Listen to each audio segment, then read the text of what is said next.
경남학생인권조례 왜 문제인가? 이게 제일 궁금하잖아요. 우리가 기독교가 동성애뿐만이 아니라 분명히 어떤 문제가 있을 텐데 오늘 그 문제점을 정확하게 찝어드리도록 하겠습니다. 유인물은 다 덮어두시고요. 그건 집에 가서 또 제가 그 설명문은 학자들이라든지 또 안 그런 반대 논리를 하기 위해서 만든 거고 오늘은 그 중에서도 엑기스만 모아가지고 오늘 제가 설명을 드리도록 하겠습니다. 먼저 이 경남학생인권조례는 태어나지 말아야 될 태생적 한계를 가지고 있습니다. 원천적으로 문제점이 있다는 걸 설명해 드리겠습니다. 먼저 보편적 인권이 아니다. 둘째, 청소년은 성숙한 존재가 아니다. 세 번째, 인권 의무는 국가에서 한다는 사실입니다. 인권, 인간의 권리입니다. 인간의 권리? 인간의 권리가 전부 다 법적으로 보호를 받을 수 있을까요? 내 행복하다고 그래서 내가 마음 놓고 마약을 할 수 있을까요? 아닙니다. 인간의 권리는 법적으로 보호받지 못할 게 훨씬 더 많습니다. 이게 인권에 대해서 먼저 한번 살펴보도록 하겠습니다. 사람의 모든 행동을 인권으로 할 수 없기 때문에 원래 인권운동은 미국 기독교에서부터 시작이 되었습니다. 제2차 세계대전이 끝나고 나서 미국 기독교를 중심으로 인권운동이 시작되었습니다. 그래서 오늘 이렇게 많은 기독교들이 온 것도 인권 문제 때문에 오늘 온 것이거든요. 유엔에서는 인권 선언을 하면서 기준과 원칙을 정했습니다.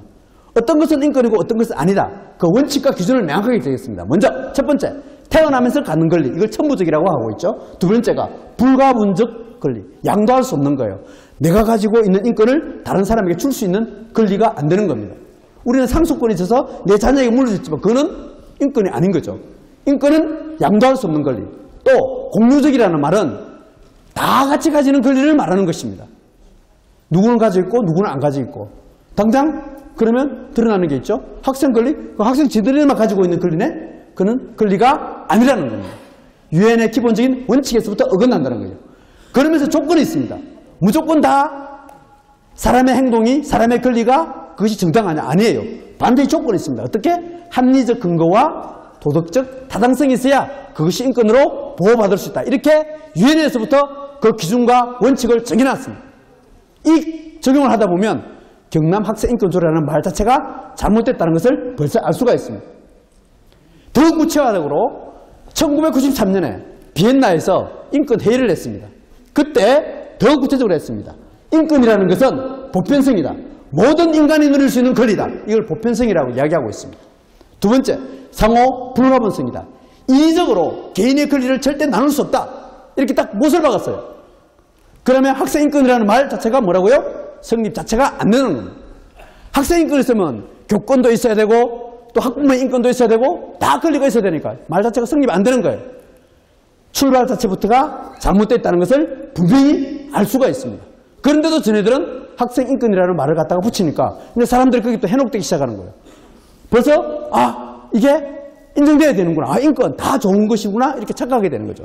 오늘 여기 오신 분들은 이 기본적인 원칙, 보편성과 인권은 나눌 수 없다. 이 두 가지만 알아도 오늘 대성공입니다. 야, 다른 사람. 예. 감사합니다. 학생인권 말하면, 야, 너희들 인권의 기본 원칙도 모르는구나. 한마디 하면, 그냥 가는 거죠. 그죠? 예. 기본 원칙부터 자기들은 모른다는 겁니다. 예. 자, 이 인권의 기준과 원칙을 반드시 아까 합리적 판단과 도덕적 타당성이 있어야 된다고 그랬죠. 그래서 유엔 헌장에도 보면 합리적 근거와 도덕적 타당성. 대한민국 헌법에도 37조 2항에다 국가안전보장과 공공복리와 질서 유지를 위해서는 성인의 권리도 뭐라고요? 제한되게 되어 있습니다. 이게 대원칙입니다. 대원칙을 모르고 지금 날뛰면 안 되겠죠. 네, 이런 사항이라는 걸 아시면 되겠고요. 자, 논쟁 중인 인권. 사람의 권리가 전부 보호받을 수 없다. 사람의 권리입니다. 그래서 이 인권이라는 말은 논쟁의 대상이고 문명과마다 차이가 있다. 그러면서 이 보편성이 결여된 것. 우리가 잘 아는 성적 지향과 성정체성, 성적 자기결정권은 인권이 아니다라고 분명히 이야기하고 있습니다. 그런데도 지금 우리 경남학생인권조례 16조 이게 안에 들어가 있죠. 이게 뭐예요? 잘못됐다는 것을 스스로 자인하는 것이라고 할 수 있겠습니다. 성적 지향 잘 알 겁니다. 이성애, 동성애, 양성애, 범성애. 이 동성애 문제를 가지고 이야기하는데 제일 저는 우려스러운 것이 이 양성애 분야입니다. 한 남자가 한 남자하고도 좋고 한 여자하고도 좋고 이게 뭐예요? 다자성애라 그럽니다. 얼마 전에 한동대학교에서 일어나는 사건. 특히 우리 여성들 많은데요. 내 남편이 남자하고도 살고 여자하고도 살고 그것도 여기에 성적 지향이 포함되는 거예요. 동성애 하나뿐만이 아니에요. 더 중요한 이 양성애가 있어요. 우리 여기 여성분들 내 남편이 내가 딴 여자하고 살아도 되겠어. 이게 양성애예요. 그것도 인권으로 인정해 달라는 겁니까? 우리 자녀들에게 그것을 가르쳐야 됩니까? 이게 포함되어 있다는 거예요. 이 양성의 분야를 여러분들 이번 기회를 통해서 충분히 인지했으면 감사하겠습니다. 그 외에 여기 범성의 분야도 있어요. 범성에는 소아성애, 노인성애, 기계성애, 시체성애, 동물성애, 사물성애 이를 전해드는 성소수라고 그러지만은 이것도 여기에 범성에도 포함되고 있다고 그럽니다. 야, 이 성적 지향에 거기에 이성애, 동성애, 양성애, 범성애 포함돼? 그럼 너 범성애가 뭔 줄 알아? 이런 게 있는 거 알아? 여러분들 오늘 기본적인 지식 잘 배워갑니다. 야, 이런 것도 같이 하시면 되겠습니다. 성정체성입니다. 성정체성은 육체적 성이 아니라 사회적, 심리적 성이라고 이야기합니다. 자신의 젠더라고 얘기하죠. 이 육체적 성, 섹스와 젠더는 구분한다 이렇게 되어 있습니다. 이 성정체성은 이 성이 수십 가지예요. 언제든지 변할 수 있어요. 내가 아침에 남자가 됐다가 여자가 되기도 하고 남자는 70%, 여자는 20% 이렇게 해도 그게 또 젠더가 되는 거예요. 남자, 여자 자체가 없는 거예요. 이것이 젠더입니다. 마지막 인간에게 인간은 누구나 신이 되고 싶어합니다. 내가 최고의 되고 싶어합니다. 그게 인간의 욕망이에요. 그 마지막 용구가 저는 뭐냐? 이 젠더라는 개념이에요. 내가 신이 되고 싶으니까. 성경에 보면 남자와 여자를 창조해서 그것이 가장 신의 세계의 최고의 반열에 있는데 그 세계에 도전하는 것이 바로 이 젠더라는 개념입니다. 주디스 버틀러라는 사람이 만든 거예요. 이 젠더 트러블, 이 용어가 굉장히 우리 아이들에게 특히 지금 우리 대학교를 지금 휩쓸고 있습니다. 이 용어들은 성적 지향이나 성정체성 용어는 법률적 용어가 아닙니다.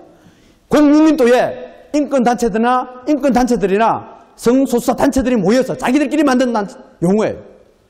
거기에 원칙을 만들었습니다.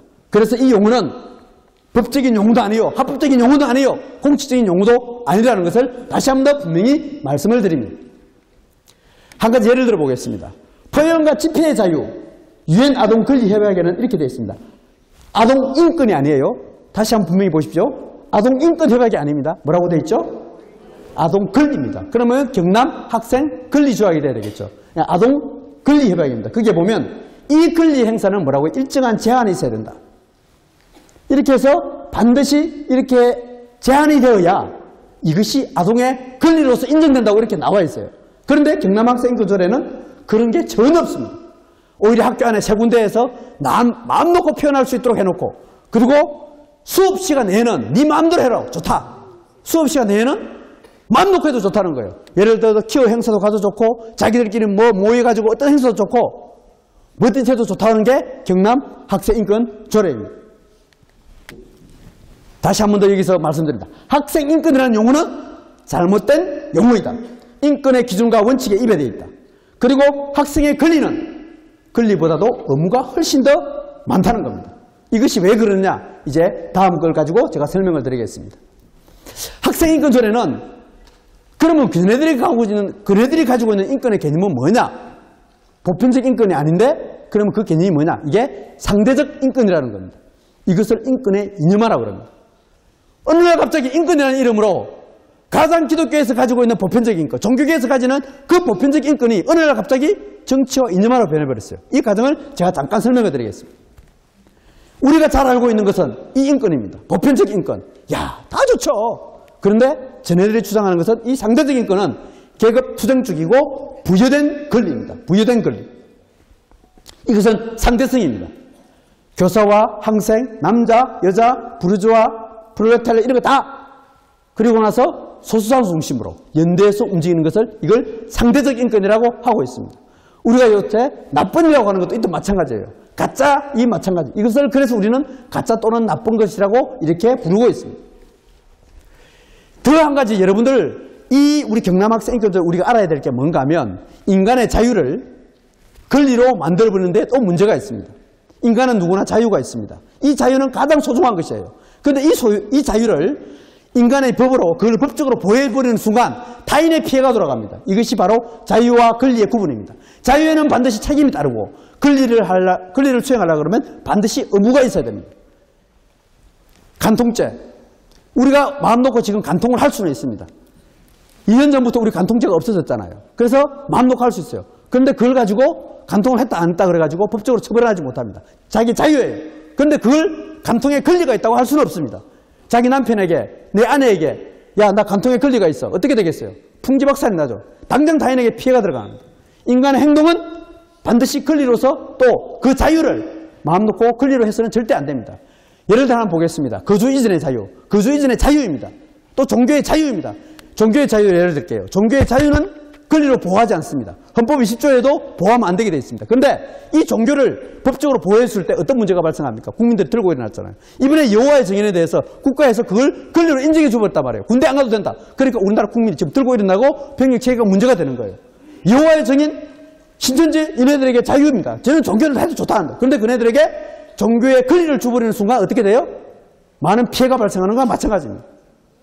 이런 것처럼 자유와 권리는 반드시 구분돼야 됩니다. 그런데 경남학생인권조례는 23가지에 대해서 전부 다 권리를 자유까지 포함해서 부여해버린 거죠. 동성애 마찬가지입니다. 동성애는 자유입니다. 해도 좋고 안 해도 좋고 거기에 대해서 우리나라 방임을 하고 있는데 거기에다가 이번에 성적 지향이라든지 성정체성 이런 거 다른 거 포함시켜가지고 권리를 부여해버리기 때문에 그 다음부터 다수가 피해 발생하고 다른 사람에게 피해를 준다는 사실이에요. 그래서 이걸 잘 구별해야 하겠습니다. 예, 감사합니다. 이걸요, 법적으로는 권리, 의무, 대응관계 면제라고 하고 있습니다. 전문적 용어입니다. 여러분들이 쓸 때 이 용어 잘 기억나면 권리, 의무, 대응관계 이렇게 딱 알고 있으면 아우 쉬워요. 권리가 따르면 의무가 있어야 된다. 이 논리에 대해서, 이 원칙에 대해서 아느냐? 야, 그것도 모르면서 무슨 학생인권조례 논하느냐? 한 말씀 할 수 있겠죠? 자, 그래서 인권이라는 것은요, 절대 좋은 게 아닙니다. 마녀나 유니콘처럼 그 존재를 입증할 수 없다.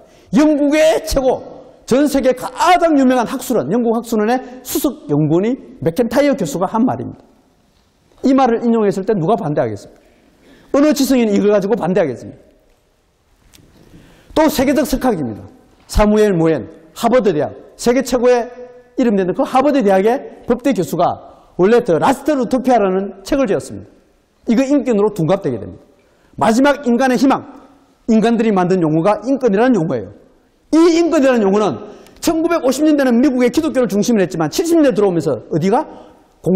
공산주의 세력들이 자기들이 몰락하고 나니까 어떤 다른 대체 체제가 없을까? 그게 찾은 것이 뭐예요? 이게 인권이라는 용어라는 겁니다. 기존 윤리의 붕괴에서 나타난 대안으로 인권이 설득력을 얻었다고 이렇게 주장하고 있습니다. 이 상대적 인권은 천부 인권이 아니라 그리고 구조 속에서 나타난다고 이렇게 이야기하고 있는데 예를 들어 보겠습니다. 이 말은 레닌이 주장했던 말이에요. 지금 학생인권조례는 누가 주장했던 인권이냐?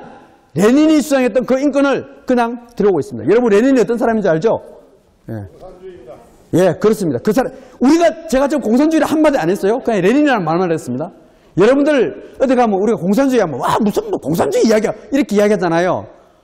어디 가서 분명히 이게 뭐가 있는 것 같은데 그러면 야 레닌이 이런 이야기를 했어 이렇게 이야기하면 아주 고상한 척 또 지식 있는 척 이렇게 잘 설명할 수 있잖아요. 예, 레닌이 이런 말을 했다. 인권은 전체적 구조에서만 존재하는 인권이다. 그래서 그 인권은 공산주의 멸망 과정에서 70년대 이후에 우리 사회를 변화시키는 동무다. 공산주의 말을 안 해도 이게 공산주의네? 이제 인정하게 되겠죠. 그네들이 주장하는 인권을 보면 이런 인권입니다. 약자에서만 존재하는 인권이에요. 약자에서만. 그러다 보니까 노동자, 요새 노동자들 쟤네들 맨날 이 프레임을 씌우잖아요. 그 다음에 여성, 이주민, 성소수자, 자녀. 이게 우리 아이들은 부모에 대해서도 뭐라고요? 대적 사상을 가지게 됩니다. 인권에 나쁜 인권이 들어갑니다. 제일 마지막에 이 교사와 학생 인권 이 문제입니다. 여기다 학생 인권 딱 붙여놓은 거예요. 왜? 약자니까. 이런 논리가 이게 올해 서울시 교육청 직무연수 교육에서 교사들을 모아놓고 하게 됩니다.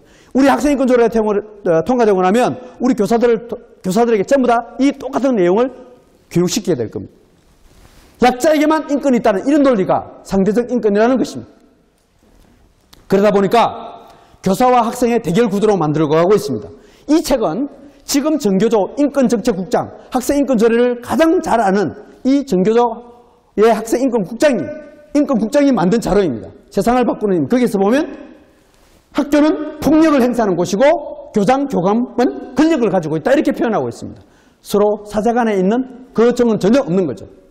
그러면서 학교의 권력관계를 7단계로 나눴습니다. 왕따부터 관리자까지, 아이들, 여교사, 일진, 이렇게 7가지 단계를 나누어서 그래서 계급 구조로 이렇게 설명을 하고 있습니다. 그러니까 상대적 인권은 계급 투쟁적 인권이라고 보는 거죠. 그래서 교칙에 순행하는 자를 흑인 노예의 맹족으로 보고 학교를 권력관계로 봅니다. 그래서 학교를 군대나 감옥으로 봅니다. 그래서 교문을 이병소로 본다든지 이렇게 아주 별도로 이렇게 표현하기도 하죠. 그래서 명령과 복종이 존재하는 것으로 이렇게 설명을 하고 있습니다. 그리고 두 발의 통제를 국가의 간섭으로 이렇게 설명하고 있는 것이죠. 그러다 보니까 학교에 졸업식 하는 것을 감옥에서 출소하는 것으로 비유하게 됩니다. 학생인권이 통과된 경기도의 사례입니다. 여기에 보면 아수나로 의지해서 경기도 학생인권조례 자리매김 위한 활동 해가지고 두묵기 모임을 이렇게 했습니다. 창원에서 이루어졌습니다. 학교라는 과목에서 12년 살다 출소했습니다. 이렇게 두 퍼포먼스를 하게 됩니다. 올해도 졸업식 현장에 이런 현상이 나타날 거예요. 이게 뭐냐? 학교를 감옥으로 투쟁장소로 권력기관으로 보다 보니까 이런 현상이 발생하게 되는 것입니다. 최근에요, 경기도의 학생인권조례가 통과된 지역에 실제한 사례를 봤습니다. 학교가 왜요? 우리를 억압하고 폭력하고 이런 집단을 생각하니까 얘네들은 뭐예요? 학교에서 공부를 안 하고 어디로? 밖으로 튀어나갑니다. 경기도에만 12만 5천 명이 지금 학교를 떠나서 방황하고 헤매고 있습니다. 여러분, 경남 학생인권조례 통과되고 나면 우리 아이들은 전부 다 학교 아니고 어디로요? 다 튀어나갑니다. 이게 01년도에 경기도에 통과된 이후에 지금 이렇게 나타나고 있습니다. 점차 증가하고 있습니다. 왜? 학교에 안 있어요. 강주도 마찬가지입니다. 학교를 벗어나고 전부 다 방황하게 됩니다. 전국에는 약 23만 명이 지금 떠돌고 있습니다. 학교 떠나는 학생 연 8,000명. 우리 경남에 일어난 사례입니다. 61.4%가 이런 사례가 일어나고 있다는 사실을 김한표 의원께서 이렇게 발표한 사실도 있습니다. 자, 경남 학생인권조례는 세 번째로요, 청소년을 완전한 주체로 인식한다는 사실입니다. 청소년들은 완전합니까? 청소년들은 미성숙입니다. 그래서 경남 학생인권조례가 학생의 권리만 잔뜩 있고 의무가 없는 이유가 여기서 출발하고 있습니다. 권리에 대한 제한사항이나 조건이 없는 이유가 청소년을 완전한 주체로, 완벽한 인권체로, 인격체로 보고 있다는 사실입니다. 연세대학교 민성길 교수님하고 제가 어제도 통화를 했습니다. 우리나라 최고의 정신의학의 최고 전문가입니다. 민성길 교수님, 제가 이 사실을 내일 발표하려고 그러는데 여기에 책임질 수 있습니까? 책임지겠다 그랬습니다. 뭐냐? 두뇌 발달은 16세 이후의 교육 수준에 의해서 차이가 난다. 그리고 전두엽은 특히 우리 아이들의 감정적 조절은 사춘기 이후부터 점차 안정되어 간다는 겁니다. 경남 학생인권조례는 유치원에서부터 초등학교, 중학교, 고등학교 다 영향을 미칩니다. 특히 여기 보면 그래프로 잘 나와 있습니다. 이 미성숙한 아이들에게 완벽하다는 조건하에 학생인권조례를 만들면 우리 아이들은 어떻게 되겠습니까? 의학적으로 분명히 청소년들은 미성숙되어 있다. 특히 법적으로도 미성숙되어 있습니다. 유엔 아동권리협약에서 18세 미만은 정신적, 신체적으로 미성숙하기 때문에 특별한 보호와 배려가 필요하다. 분명히 이야기했고, 대한민국 법률에서도 민법에서는 19세, 청소년 보호법에서도 19세, 형법에서도 14세가 되지 않으면 처벌하지 않습니다. 이게 왜? 청소년들은 미성숙하기 때문에 보호해야 되고 우리가 잘 지도해야 되기 때문에 그렇게 인정하고 있습니다. 이게 법적으로 그렇습니다. 그런데 경남 학생인권조례는 인권 친화적 학교 문화 조성을 위한 경상남도 학생인권조례안이라고 그래가지고 15년도 MOU를 체결하고 올해도 인권 존중의 인권 친화적 학교 문화 조성을 한다고 이렇게 해되어 있습니다. 자, 이 조례를 한번 보겠습니다. 인권 친화적 학교 문화 조성 지침서. 이네들은 청소년을 어떻게 보고 있느냐? 경남 학생 인권조례의 바탕이 되고 근간이 되는 그 안에는 청소년을 어떻게 보고 있는지 제가 설명을 드리겠습니다. 제1조에 봅니다. 지침의 기본 원칙 보면 권리에 존엄한 주체로서의 학생입니다. 여기 잘 보십시오. 아동기 또는 학창시절은 성숙을 기다리는 인생의 대기실이 아니다. 학생은 학교생활 전반에서 존엄한 권리의 주체로서 대접받아야 된다. 학생을 완벽한 존재로 인정하고 모든 권리를 다 줘도 문제가 없다는 인식하에 학생인권조례가 출발하고 있다는 겁니다. 교사의 권한은 어떻느냐? 교사의 권한은 교권이 아닙니다. 교사의 권한은 학생 인권을 보장될 수가 없다. 연대 없이 교사들끼리 모여가지고 이 전교조를 칭하는 거죠.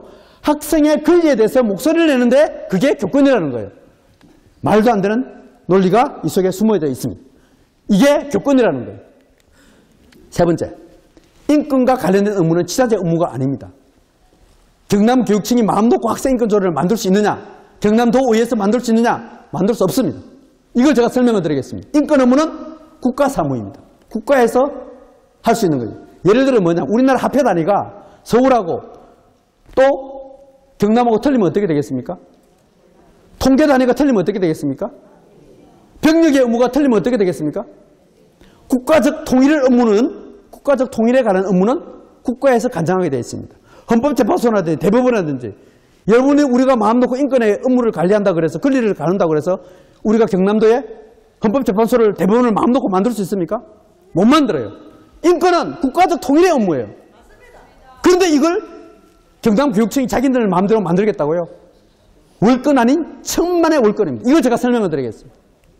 헌법 제117조에 보면 이렇게 되어 있습니다. 지방자치단체는 경남도 의회는 경남도 교육청은 주민의 복리에 관한 사무를 처리하고 재산을 관리하며 법령의 범위 안에서 그 재정을 법부를 하도록 되어 있습니다.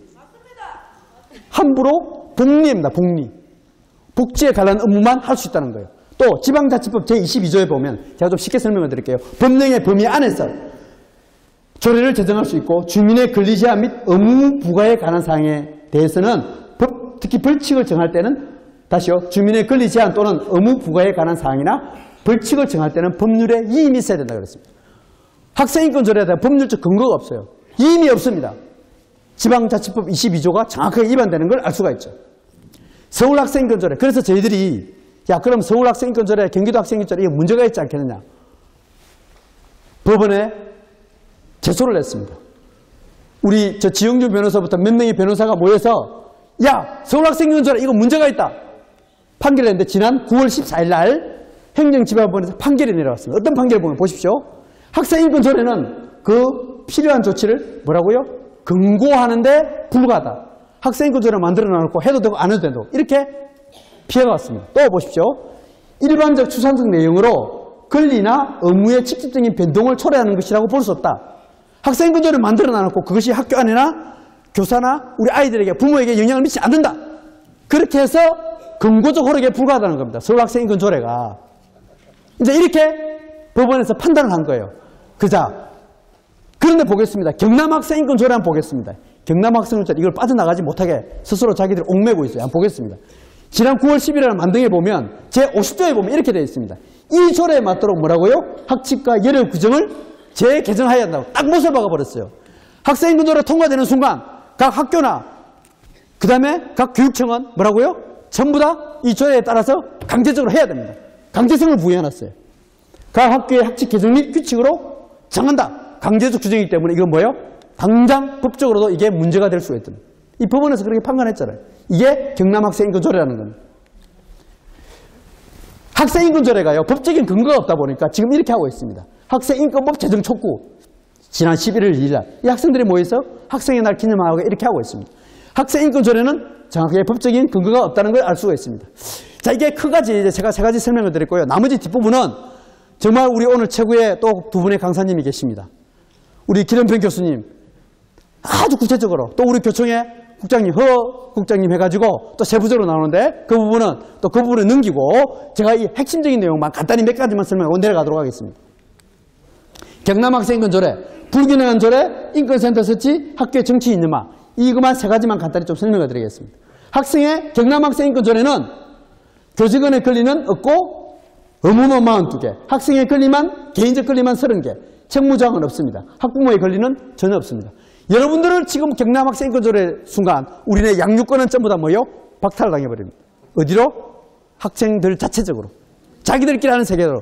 엄마는 나에게 간섭할 권리가 없어요. 어머님은 나에게 말할 수 있는 권리가 없어요. 이렇게 나오는 게 당장 학생인권 조례가 통과되고 나면 그렇게 하게 됩니다. 왜? 그 사실 어떻게 아느냐고요? 저희 아이가 둘째가 경기도에서 통과되면서 그 사실 학교에 듣고 저희 엄마한테 이야기를 직접 들었거든요. 학교에서 그렇게 가르쳐요. 엄마는 나에게 말할 수 있는 권리가 없어요. 이것이 근데 지금은요 우리 아이가 벗어났습니다. 지금은 벗어나서 아빠의 하는 일에 대해서 누구보다 좋아하고 정말 최고의 지금 둘째 딸이 되어 있습니다. 그 비법은 제가 나중에 다시 가르쳐 드릴게요. 그 외에 학생 인권을 보장하기 위한 보장기구들이 자기들이 아까 설명을 드렸죠. 자기들 먹거리 만들기 위해서 이렇게 되어 있습니다. 한마디로 학생 인권 조례는 네 멋대로 해라. 이것이 학생 인권 조례라는 것입니다. 자, 성인권 교육입니다. 이 성인권 교육을 어제 CBS 노컷뉴스에 가가지고 이거 문제를 설명을 드렸는데 이걸 안 받으라고 그러더라고요. 제 17조에 보면 성인권 교육을 시키도록 되어 있습니다. 그게 뭐냐? 이 가브리엘 쿠비가 지은 그 책입니다. 이걸 성애하라고 그러는데요. 어린 아이들부터 시작해가지고 네 성은 네가 마음 놓고 할 수 있다. 네가 어떤 사람을 하더라도 유아 시절부터 할 수 있다고 하는 것이 이 성적 자기 결정권입니다. 이 조기에 일찍 성행위의 즐거움을 가르쳐서 프리섹스를 가르친다는 것이 이 성인권 교육입니다. 유치원에서부터 자유를 가르치고 청소년들에게 콘돔을 나눠주고 이게 울산에서 벌어진 사건입니다. 그래서 성은 쾌락의 도구고 생명과 분리시키면서 가족과 부모의 권위를 파괴하는 것이 바로 이 성인권 교육이라는 겁니다. 유치원에서, 스웨덴에서 일어났던 사건이죠. 그래서 탈성입니다. 우리의 성은 어릴 때부터 성행위를 마음 놓고 해야 나중에 성폭력이 안 일어난다는 논리입니다. 그래야 남자 여자 구별도 없이 마음 놓고 프리섹스 해야 자기 하고 싶을 때 해야 성폭력이 안 일어난다는 그런 논리가 이 성인권 교육이 되겠습니다. 제가 이 실제 교육 자료입니다. 성교육을 시킬 때요 이렇게 되어 있습니다. 원래 남자 여자는 하나였는데요. 제우스 신이 이제 남자 여자를 딱 분리시켰대요. 이번에 KBS 토론에서도 국회의원인가요? 이제 진중권 그분이 그런 이야기를 하더라고요. 이 논리를 쓴 겁니다. 원래 남자 여자 같이 있는데 칼로 가지고 딱 쪼갰대요. 딱 쪼개놔서 남자 여자 분리됐는데 이제 커가면서 내 짝을 찾아간대요. 그게 성행위로 나타난다는 겁니다. 이게 그리스 로마의 신화의 노릇을 가지고 아이들이 이제 교육을 시킵니다. 그래서 깨닫는 즐거움을 가르치는 거예요. 이러다 보니까 이런 성교육이 들어오다 보니까 지금 심각한 청소년의 성의식 이렇게 나타나고 있습니다. 이건 데이터로 정확하게 이야기하고 있죠. 1300배까지 나타나다고 이렇게 통계도 나와 있습니다. 노동인권 교육 다른 다 언급지 않는데 특히요 경담학생인권조례는 다른 조례 없는 제29조에 노동인권 교육이 들어있습니다. 이 말이 맞지 않습니다. 이게 법적으로 맞지 않아요. 이거는 뭐냐면 청소년을 노동자 계급으로 인식하게 만드는 어마어마한 조항이 숨어 들어있습니다. 이것은 시간이 많이 없기 때문에 제가 이것은 다음에 또 PL에서 설명을 드리고 이 노동인권도 이렇게 포함되어 있다는 사실을 알면 되겠습니다. 노동인권이 통과된 사례를 가지고 설명을 드리겠습니다. 이네들은 이 논리를 가지고 노동인권 교육을 시키는데요. 하나만 제가 설명을 드릴게요. 우리는 머리카락에 왜 그토록 집착하는가? 왜 머리카락 아이들이 그렇게 집착하는가 설명을 드리면서 이 87년도에 현대중공업의 두발 자유의 사례를 들어가지고 아이들의 교육을 시킵니다. 이 머리카락은 굴종, 체념, 부끄럼, 억울함의 상징이었다 하면서 이를 내 머리카락을 잘리는 것은 인권이 잘렸다고 이렇게 이야기하고 있습니다. 국가가 왜 내 머리카락을 자르라고 간섭하지? 이러면서 불만 의식을 가지게 하는 것이 이네들의 노동인권 교육 속에 포함되어 있습니다. 인권센터, 이 조사권 부여하는 거 잘 알 겁니다. 이 사건은 학생인권 옹호관이 경찰권, 사법권까지 가지고 조사까지 하겠다는 겁니다. 여러분들이나 우리 아이들에게 야 너 이거 담배 피우면 안 돼 그러면 또 안 그러면 너 동성행위 안 돼 그러면 이 조사관에 나와가지고 영장도 없이 와가지고 여러분들을 조사하겠다는 것이 이 인권 옹호관입니다.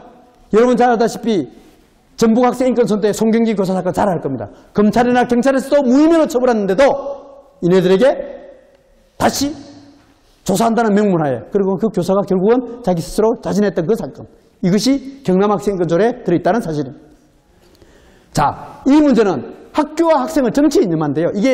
제가 이걸 어떻게 설명할까 했는데 이번에 완전 그 사례가 드러나 버렸습니다.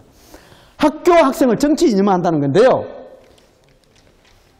교육은 반드시 헌법부터 시작해서 교육기본법에 이렇게 되어 있습니다. 우리 다 같이 한번 제6조를 한번 읽겠습니다. 교육원부터 시작. 교육은 본래의 목적에 따라 그 기능을 다하도록 운영되며 어떠한 정치적 파당적 또는 개인적 편견의 전파를 위한 방편으로 이용돼서는 안 된다라고 법으로 딱 명시되어 있습니다. 물론 헌법 31조에도 정치적 중립성을 명시하고 있는데 또 국가공무원법에도 함부로 이 교육의 문제를 정치적 개입으로 개입하면 안 되잖아요. 그런데 당장 내일 모레 이 사람이 오잖아요. 더불어민주당의 최고위원회까지 와서 강연을 합니다. 학생권 조례 줬다. 이건 뭐예요? 정치적 개입하고 있다는 증거입니다. 왜 전교조 학생들이 자기들 정치적 개입해서 이 사람을 초청해서 합니까? 이거는 당연하게 정치적 인념화한다는 대표적인 징조입니다. 아까 고생하시는 분들 너무 감사합니다. 자, 정보 접근권, 휴대폰 문제. 전 세계는 지금 휴대폰 문제 때문에 심각하게 골머리를 앓고 있습니다. 프랑스에서도 뭐 때문에? SNS 왕따 때문에. 어떤 사람은 좋은 휴대폰, 어떤 사람은 안 좋은 휴대폰, 어떤 사람은 수업 시간에 막 하고 또 어떤 사람은 수업 시간에 안 하고 SNS 왕따 문제 때문에 대통령부터 시작해서 법적으로 국가의 법으로 휴대폰을 아예 수업 시간에 학교에 가지고 오지 못하게 하고 있습니다. 그것이 이게 프랑스예요. 그런데 우리나라는 이걸 하겠다고요? 그것도 경남 학생에 넣겠다고요? 이거는 세상을 아예 거꾸로 가고 있는 겁니다. 미국, 영국, 뉴질랜드 등 점차 학교에서부터 휴대폰을 금지하고 있는 사례입니다. 대안을 제시합니다. 경남 학생 인권 조례는 학생 인권이 아니라 학생의 권리에 관한 조례입니다. 만약에 제정을 한다 그러면 우리가 반대만 할 수는 없잖아요. 그래서 이 두 가지 안을 제가 제시를 합니다. 먼저 학생의 학습권에 관한 조례를 만들어달라.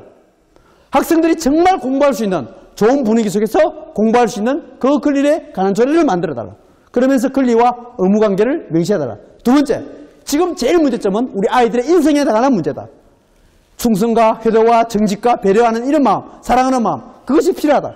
학생 인권 교육 진흥 조례를 만들어달라. 그렇게 우리는 대안을 요구하면 제시하면 되겠습니다. 학생 인권 조례 제대로 알면 학부모, 교사, 학생 어느 누구도 찬성하지 않습니다. 감사합니다.